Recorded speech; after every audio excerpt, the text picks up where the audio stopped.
G'day trendsetters, I am John with Gravel Cyclist and I'm coming to you today with my long-awaited, long-term, no bull review of SRAM's top-tier offering for the gravelly roads less travelled. This is SRAM RED XPLR AXS 1x13 speed. Wild stuff. The first thing I need to cover, this drivetrain at the time of this video has just one cassette option available. It is a 10:46 tooth ratio. In fact, I recorded a video specifically just about that cassette because it's that wild and crazy.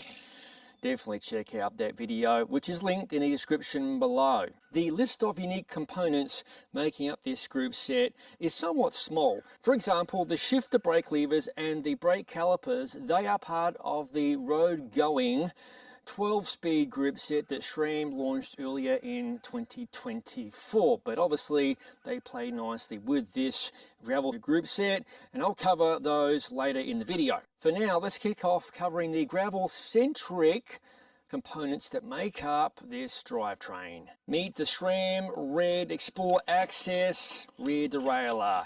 This derailleur is a serious unit. It's overbuilt, it's powerful, and it's UDH compatible. That means there is a hangerless interface, no derailleur hanger. You know, if you're thinking, whoa, how does that work? Good news, I have a video covering the ins and outs of UDH on a gravel bike that is linked in the description below. Other factoids about this rear derailleur, there are no screws of any kind, which makes for super easy configuration during build-up time.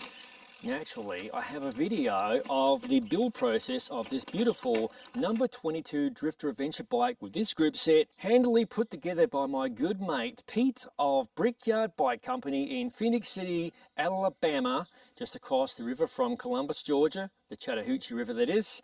G'day mate, if you're watching, check it out, it's quite detailed, you might enjoy that video. The next feature of this rear derailleur I haven't tested. It involves a surprise stick, which has happened to a lot of us. I have completely roasted a rear derailleur and hanger due to an errant stick. But SRAM claims that is no longer a possibility due to the magic wheel, aka the bottom rear derailleur pulley, which brushes aside any would-be sticks and such. The pulley is debris resistant and just keeps the chain rolling along with forward motion. If anybody watching this video has experienced a calamity with this derailleur, kindly chime in the comments below. Shifting precision and chain retention are the top priorities of this derailleur, which in my opinion should be the case at all times. The chain retention draws cues from SRAM's MTB lineup with an MTB inspired spring clutch. Keep that chain nice and taut no matter what sort of conditions your bike is bouncing across. I won't spoil the party, but later I'll share my experiences with this derailleur. It's been pretty bomb-proof thus far.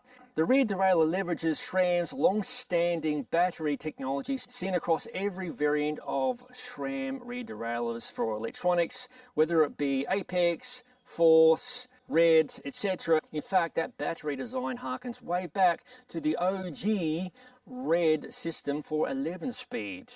Battery life is going to depend on where you ride and terrain and how much shifting, of course, but generally speaking, you could expect somewhere from 500 to 600 miles or about 1,000 kilometers per battery charge. Onto the rear cassette, but don't forget about my super detailed video linked in the description below. This cassette is an engineering masterpiece with a price tag to match.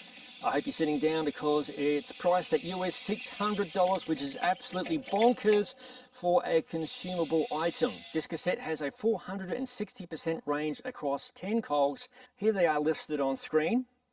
The cassette starts at 10 teeth and goes all the way up to 46 teeth. Weight is a claimed 288 grams. That's super impressive, of course, but what I like about this new cassette is SRAM managed to somehow jam 13 cogs into the space where 12 ordinarily reside without engineering a whole new cassette driver. This system mounts up to SRAM's well-proven XDR driver cassette body.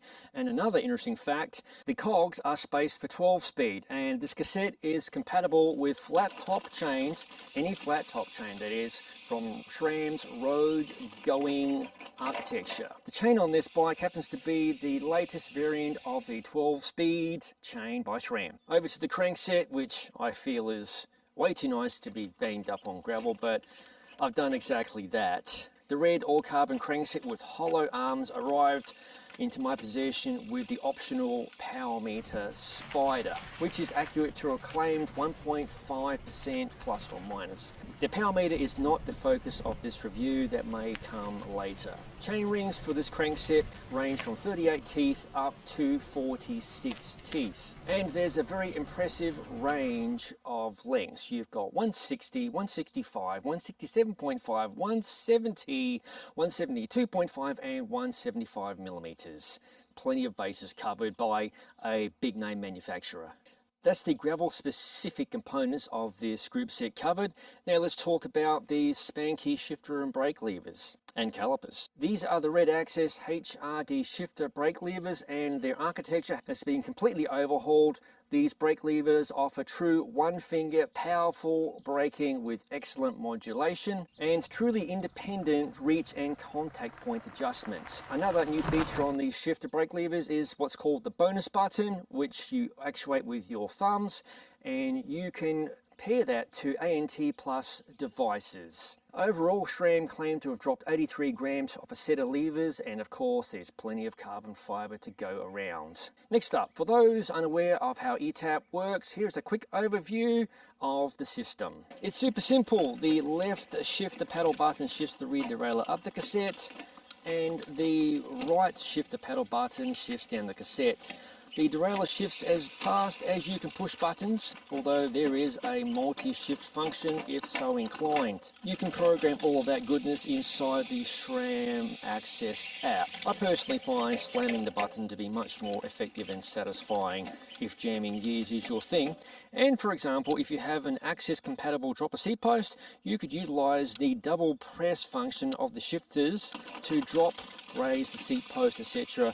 Really neat stuff. Inside these shifters is a coin cell battery, a CR2032, and that is universal across the range of every SRAM eTap system. These lovely shifters are paired to SRAM's red caliper, which has also seen some revisions and has lost some grams at the same time. They look the business, and they pair beautifully with the Paceline X rotors. I love the look of these new brake rotors, and they are available in 140mm and 160mm sizes, center lock only. That wraps up all of the components comprising the SRAM RED XPLR 13-speed 1x-specific drivetrain. So now I think is a good time to find out how they've performed over the long haul on not just this bike, but another bike, the beautiful Aficionado Battalion Pave Steel gravel bike. Let's go. The heart of this drivetrain is the rear derailleur, and it's not winning awards for beauty, size, svelte lines, etc. And it's expensive at US $700. SRAM have done a stellar job ruggedizing this derailleur for all conditions, which includes battery placement being horizontal with ultra secure protection once it is snapped into place. The derailleur is an absolute brute and slams gears no matter how bad conditions get, all helped by increased spring tension to assist with chain retention. I mentioned rebuildable earlier. There are replacement parts for the cage assembly, upper and lower parallelogram, pulley wheels, battery, hatch, etc. Chapeau to SRAM for that. The no tool, no limit screws or no B adjustment screw makes setup super easy, but do remember this derailleur requires a UDH compatible frame to work. UDH direct mounts the derailleur to the frame, so no more bent or broken hangers in the event of a crash, but now the derailleur is possibly the stress point if a crash should happen.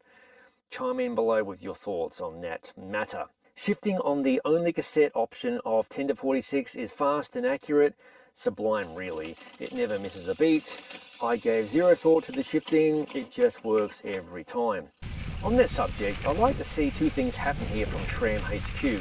Firstly, we need a cheaper version of this cassette made available. It could be heavier and constructed from less premium materials, but US $600 for a cassette is insanity. Secondly, I'd like to see another ratio offered that doesn't attempt to replace a 2x with a wide range 1x cassette. More about that in a moment. I found 10-46 was quite brilliant in hilly and often steep terrain. I rode a variant of the 100k D2R2 course in western Massachusetts. Folks in that area will know what I'm talking about. It's pretty hilly and steep. I generally find 1x to be acceptable riding alone, but the moment you're in a group and there's lots of pace changes, that's where the cassette gaps bother me. One gear is too hard, one gear is too easy, etc. But your experience may vary. I still prefer 2x for my personal bikes. I would love to see SRAM produce a 10-36 variant of this cassette for 13 speed. That would be amazing for rolling hills, flatter terrains, etc. SRAM, I hope you're listening. The carbon crankset is quite lovely. I recommend protecting the crank ends with frame protection, or helicopter tape as it's sometimes known. Another tech note about the chain rings: the non-power meter relies on direct mount rings, whilst the power meter variant, as I have, relies on threaded, replaceable thread mount chain rings. The shifters and brake levers, directly ported across from SRAM Red Road, may have become my new favourites. Feel and comfort are very subjective, but these levers feel so at home with my hands, and I rarely ever wear gloves, barring cold days. Great feel on the hoods and gobs of stopping power thanks to the SRAM Red calipers from the hoods or the drops, with very little effort needed to slow the bike. My only negative is SRAM's continued use of DOT fluid for their braking systems. I do wish they'd get away from that and switch across to mineral oil. This group set is expensive, somewhere in the neighborhood of US $4,000 with a power meter, or a little over $3,500 US without power meter. The group set is undeniably less expensive when purchased as a complete package with a frame, fork, etc., but pricing is not going to fall within everyone's budget. For certain, this group set is a tough sell. You gain an additional cog over existing 1x12 speed SRAM drivetrains, and it costs a pretty penny to do so. Food for thought. Overall, SRAM Red XPLR 13 speed is the best 1x specific drivetrain for gravel on the market at the time of this video. If this group set is within your budget, it is perfect for the rider who loves to race or enjoys spicy, performance-oriented riding with your mates. Learn more over at SRAM.com. So there you have it, trendsetters, my long-term review of this amazing group set by SRAM, the SRAM Red XPLR AXS 13 speed 1x, designed specifically for the rigours of gravel cycling. I sincerely hope you found this review to be somewhat helpful, but there's plenty of gravel-specific drivetrains available on the market at the time of this video. As always, thank you for watching. If you haven't already, please consider subscribing to the Gravel Cyclist YouTube channel for real-world, no bullshit drivetrain reviews such as this one, real-world, no bullshit gravel bike reviews, other product reviews, ride experience videos, and of course, one of my favourite things in life really, general madness. Making friends here today, aren't we? Nice lads. No jumping up, mate. You're a big boy, don't need you jumping all over me. Alright then, as all of it is released to the channel, I'll see you in the next video.